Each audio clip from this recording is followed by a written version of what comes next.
کہ ملک کے اندر اصلاح ہو، امن ہو۔ جب فوج کا اپنا ملک بے امن ہو تو وہ باہر لڑ سکے گی؟ پہلے یہ بتایا کہ اس کا اپنی اس کی اصلاح ہو، اب ملک کی اصلاح ہو۔ اور ملک کی اصلاح کے لیے اللہ رب العزت نے 4 قوانین ذکر کیے ہیں۔ کتنے قوانین؟ 4 قوانین ذکر کیے جس سے ملک میں امن آتا ہے۔ پہلا قانون القصاص من الظالم، کہ ملک میں قصاص اور عدل کا نظام ہو، اور امن نہیں آ سکتا جب تک کہ ملک میں قصاص نہ ہو، مظلوم کو اس کا بدلہ نہ دلایا جائے، ظالم سے اس سے انتقام نہ لیا جائے۔ میں ایک مثال دیتا ہوں، دیکھیں ایک بندہ ہے، اس کے ساتھ ظلم ہوا ہے، تو ہمارے اس معاشرے میں پہلا سٹیپ اس کا یہ ہوتا ہے کہ گاؤں کے جرگے کے اندر اس کو حل کیا جاتا ہے، دونوں طرف سے کوئی بڑے آتے ہیں۔ جب وہ بندہ مظلوم دیکھتا ہے کہ گاؤں کے جرگوئی اس کا کام نہیں کر سکے، اس کو انصاف نہیں دلا سکے، پھر وہ وہاں سے نکلتا ہے، تھانے پولیس جاتا ہے، وہاں انصاف طلب کرتا ہے۔ لیکن جب تھانے سے پولیس بھی اس کو انصاف نہ دے اور اس کی سنوائی نہ ہو، پھر وہاں سے وہ تیسرا سٹیپ اٹھاتا ہے اور عدالت جاتا ہے کہ عدالت مجھے انصاف دے، اور عدالت بھی اسے انصاف نہ دے۔ یہ تینوں راستے اس نے طے کیے اور اس کو انصاف نہیں ملا، تو اب بدامنی کیسے ہوگی؟ وہ 2 کام کرے گا، یا تو اپنے آپ کو مارے گا اگر بس نہیں چلے گا، تو یا دوسرے کو قتل کرے گا تو قانون ہاتھ میں لے گا، اور دونوں صورتوں میں ملک کا امن طے و بالا ہوگا۔ تو ملک کی اصلاح کے لیے پہلا قانون کیا ہے؟ قصاص من الظالم۔ اور قرآن نے کہا ہے جن ممالک میں قصاص کی ادنا سی جھلک بھی پائی گئی، اللہ کی قسم وہاں امن ہی امن ہے۔ اور قرآن نے کہا ہے وَلَكُمْ فِي الْقِصَاصِ حَيَاتٌ وَلَكُمْ فِي الْقِصَاصِ حَيَاتٌ یا اُولِي الْأَلْبَابِ، او عقل والو قصاص میں تمہارے لیے زندگی ہے۔ اور علامہ قاسمی محاسن التاویل میں لکھتے ہیں کہ زندگی ہی نہیں، القصاص کو معرفہ ذکر کیا اور حیاتن کے اوپر تنوین تفخیم کی لائی کہ قصاص میں تمہارے لیے حیاتن عظیمتن، چھوٹی زندگی نہیں، کیا ہے؟ بڑی زندگی ہے، بڑا امن ہے۔ دوسرا قانون تقسیم الاموال بالقانون الشرعی ہے کہ ملک کے اندر مال تقسیم ہو تو قانون شرعی کے ساتھ ہو تو امن آتا ہے۔ سچ بتاؤ، ہوتا ہے؟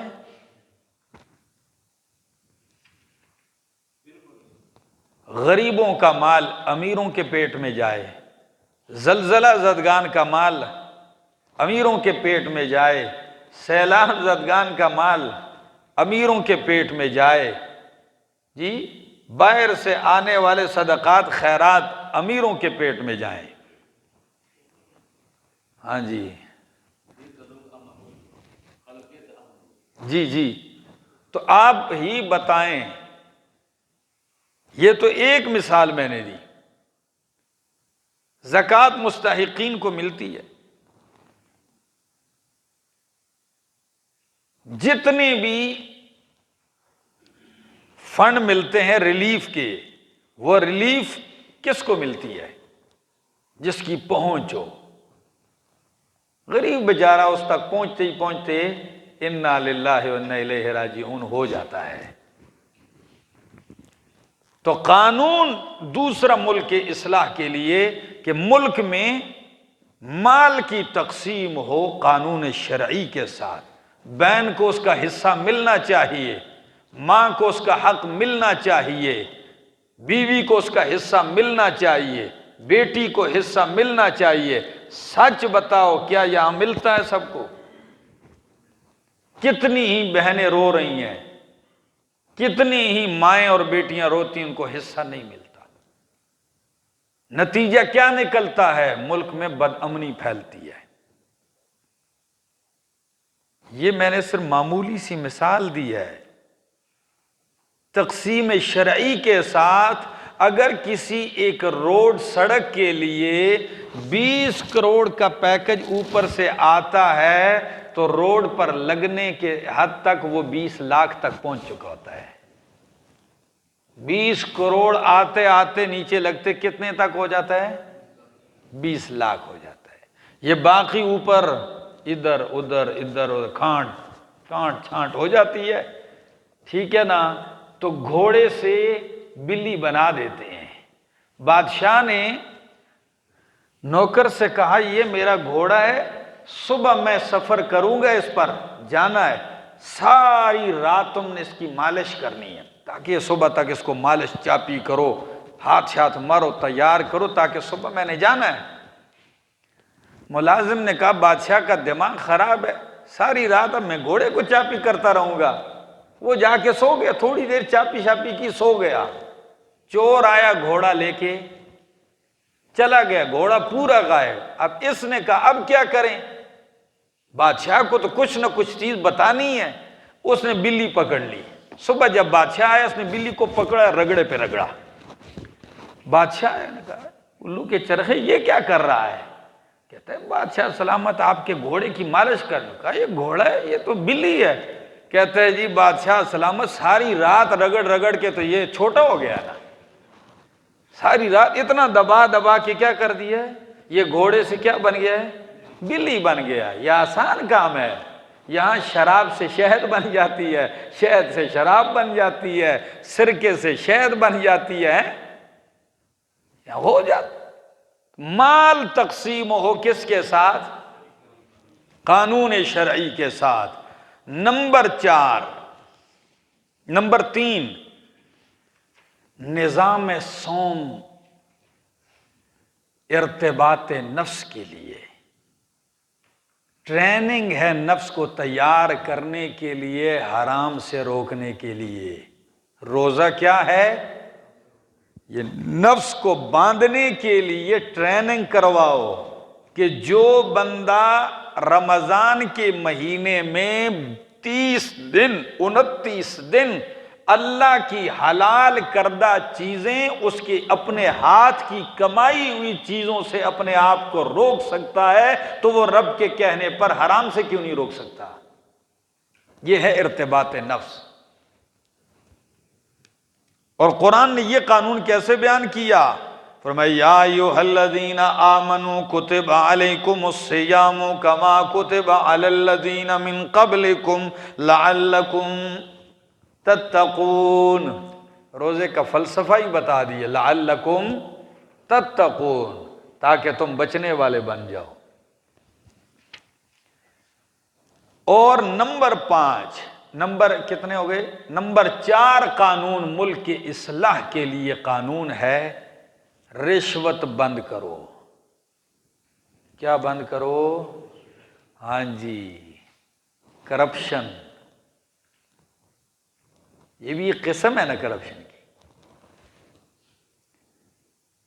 ہمارے ہاں اتنا پیارا لفظ اس کو دے دیتے ہیں کہ وہ بندے کو جرم ہی نظر نہیں آتا، اس کو اتنا پیارا نام دے دیتے ہیں۔ یہ دور بدلا ہے۔ پہلے انہی ناچنے والوں کو نٹ مراسی کہتے تھے جی، پختوں کے بہتر ڈم ہوئے شاخیل بے ہوتے، اب اسی کے لیے لفظ کر دیے گلوکار، فنکار، کلاکار ہیں۔ اب وہ لفظ اتنا خوبصورت کر دیا کہ اب اس کو جرم اور گناہ سمجھتے ہی نہیں ہیں۔ بات سمجھ میں آ گئی؟ ایک بندہ بھرتی ہونے کے لیے گیا تو ہمارے والد صاحب وہ واقعہ سناتے ہیں، کہتے ہیں کہ ایک تو تھا، وہاں پوچھتے ہیں بھرتی ہونے کے، بھائی آپ کا خاندان کیا ہے، آپ کا خاندان کیا ہے، آپ کا نسب کیا ہے؟ تو ایک بندہ جو تھا وہ کہتا ہے جی میرے ساتھ دوسرا بندہ تھا، وہ ہمیں تو معلوم تھا کہ بھائی یہ تو بجانے والا ہے، مراثیوں میں سے۔ آپ بھائی، کہ میں بسی خیل ہوں، آپ بھائی ناصر خیل ہوں، آپ فلانا خیل ہوں، فلانا خیل ہوں۔ اس کا نمبر آئے، وہ کہتے ہیں میں سوچ رہا ہوں کہ اب یہ کیا بتائے گا، تو جب اس سے کہا آپ کون ہے، ہم نے کہا میں ڈنڈا خیل ہوں۔ ہاں، پیٹتا ہوں نا، ڈھول بجاتا ہوں، میں کیا ہوں؟ تو ہم لوگوں نے جرائم کو ایسے نام دے دیے ہیں کہ اب وہ برے بھی نہیں لگتے لوگوں کو۔ ہاں، کمیشن۔ تو چوتھا قانون ہے کہ ملک سے کیا ختم کیا جائے؟ رشوت ختم کیا جائے۔ یہ قانون کہاں بیان کیا ہے؟ مال ناجائز طریقوں سے کھانا بند ہو جائے، یہ کہاں لکھا ہے؟ فرمائے سورہ بقرہ 188، وَلَا تَأْكُلُوا أَمْوَالَكُمْ بَيْنَكُمْ بِالْبَاطِلِ، نہ کھاؤ اپنے مالوں کو آپس میں بالباطل، باطل طریقے سے۔ کیا جامع لفظ ہے، اللہ کی قسم! قرآن کی بلاغت کو سمجھو جھوم جاؤ گے۔ دریا کو، سمندر کو کوزے میں بند کر ہے، وَلَا تَأْكُلُوا أَمْوَالَكُمْ بَيْنَكُمْ بِالْبَاطِلِ، نہ کھاؤ اپنا مال آپس میں باطل طریقے سے، وَتُدْلُوا بِهَا إِلَى الْحُكَّامِ، اور نہ لے جاؤ ان کے مقدمات حاکموں کی طرف، ججوں کی طرف، عدالتوں کی طرف، لِتَأْكُلُوا فَرِيقًا مِّنْ أَمْوَالِ النَّاسِ، تاکہ تم کھاؤ لوگوں کے مال میں سے کچھ حصہ، بالاسم، گناہ کے ساتھ، وَأَنْتُمْ تَعْلَمُونَ، اور تم، کتنے ہی ناجائز کیس چل رہے ہیں جی۔ مقصد کیا ہے؟ زمینوں پہ قبضے ہو رہے ہیں، دیکھ رہے ہیں بھائی کوئی ہیرا پھیری بن سکتی ہے، کیس کر دو بھائی، چلو حاصل کرو۔ یہ ہے جہاد کے لیے دوسری منزل کے ملک میں کیا ہو؟ امن ہو، اصلاح ہو، پھر آپ لڑ سکو گے۔ تو جس کا اپنا ہی گھر برباد ہو تو وہ کیا کر سکتا ہوگا؟